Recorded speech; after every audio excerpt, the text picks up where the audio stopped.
రవీంద్ర భారతిలో తెలంగాణ సీఎం రేవంత్ రెడ్డి మాట్లాడుతున్నారు. లైవ్ చూద్దాం. రెడ్డి గారు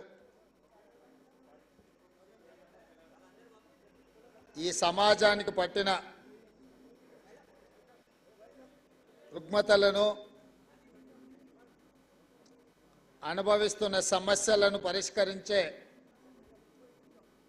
డాక్టర్లుగా జర్నలిస్టులను గుర్తించి సమాజానికి చికిత్స చేసే డాక్టర్లు అనారోగ్యానికి నిర్లక్ష్యానికి గురైతే అది సమాజానికి నష్టము అన్న ఆలోచనతో ఆనాడు జర్నలిస్ట్ మిత్రులందరికీ కూడా ఇంటి స్థలాలు కేటాయించాలని డాక్టర్ వైఎస్ రాజశేఖర రెడ్డి గారు శ్రీమతి సోనియా గాంధీ గారి నేతృత్వంలో నిర్ణయం తీసుకోవడం జరిగింది. సరే, ఆనాటి నుంచి ఈనాటి వరకు జరిగిన పరిణామాలు నేను పెద్దగా వివరించదలసిన అవసరం లేదు, మీకు అందరికీ తెలుసు. కానీ ఈరోజు ఒక పండగ వాతావరణంలో 1100 మంది జర్నలిస్టు కుటుంబ సభ్యుల సమక్షంలో నిలబడి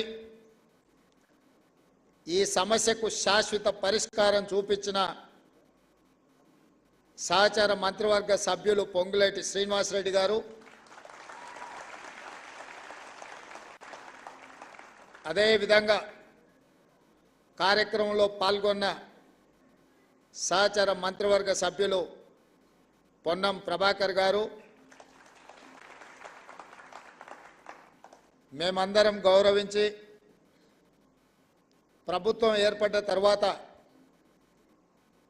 నేను తెలంగాణ రాష్ట్రానికి ముఖ్యమంత్రి కావాలని ఎంత బలంగా అనుకున్నానో, ప్రెస్ అకాడమీ చైర్మన్గా శ్రీనివాసరెడ్డి గారిని కూడా నియమించాలని అంతే బలంగా నేను ఆనాడు భావించిన. ప్రెస్ అకాడమీ చైర్మన్గా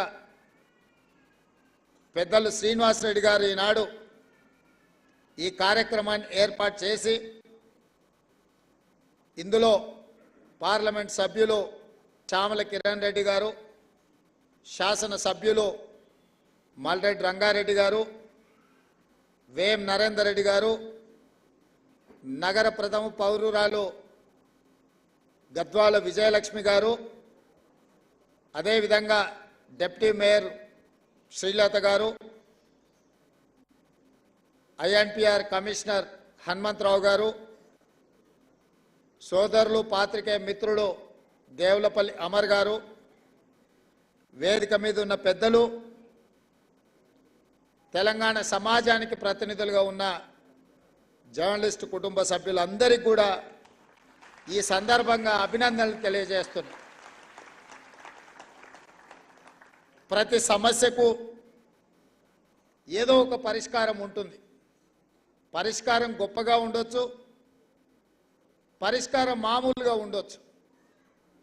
కానీ పరిష్కరించవలసిన వ్యక్తులు బాధ్యతాయుతంగా వ్యవహరించినప్పుడే ఆ సమస్యకు పరిష్కారం దొరుకుతుందని చెప్పి నేను బలంగా నమ్ముతాను. ఉమ్మడి రాష్ట్రంలో తెలంగాణ రాష్ట్ర ఏర్పాటు అనేది ఒక పెద్ద సమస్య, జటిలమైన సమస్య, చిక్కుముడి లాంటి సమస్య. అంత జటిలమైన చిక్కుముడి లాంటి సమస్యకే కాంగ్రెస్ పార్టీ పరిష్కారం చూపించి తెలంగాణ రాష్ట్రాన్ని ఏర్పాటు చేసింది. మరి పండిత్ జవహర్లాల్ నెహ్రూ గారి పేరు మీద ఏర్పాటు చేసిన ఈ సంఘము, ఈ భూ కేటాయింపు పండిత్ జవహర్లాల్ నెహ్రూ వారసులుగా శ్రీమతి సోనియా గాంధీ గారి ప్రతినిధులుగా ఈ సమస్యను పరిష్కరించడం మా బాధ్యత అని మేము భావించి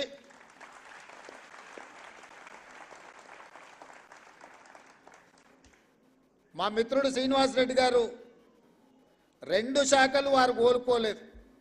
రెవెన్యూ శాఖ వారు కోరుకోలేదు, ఐఎండ్పిఆర్ శాఖ వారు కోరుకోలేదు. ఈ రెండింటిని నేనే వారిని తీసుకోవాలని చెప్పి ఢిల్లీలో చెప్పి వారికి శాఖలను కేటాయించింది. వారు ఆ 2 శాఖలను ఉపయోగించి ఈరోజు మీ సమస్యకు పరిష్కారం చూపించారు.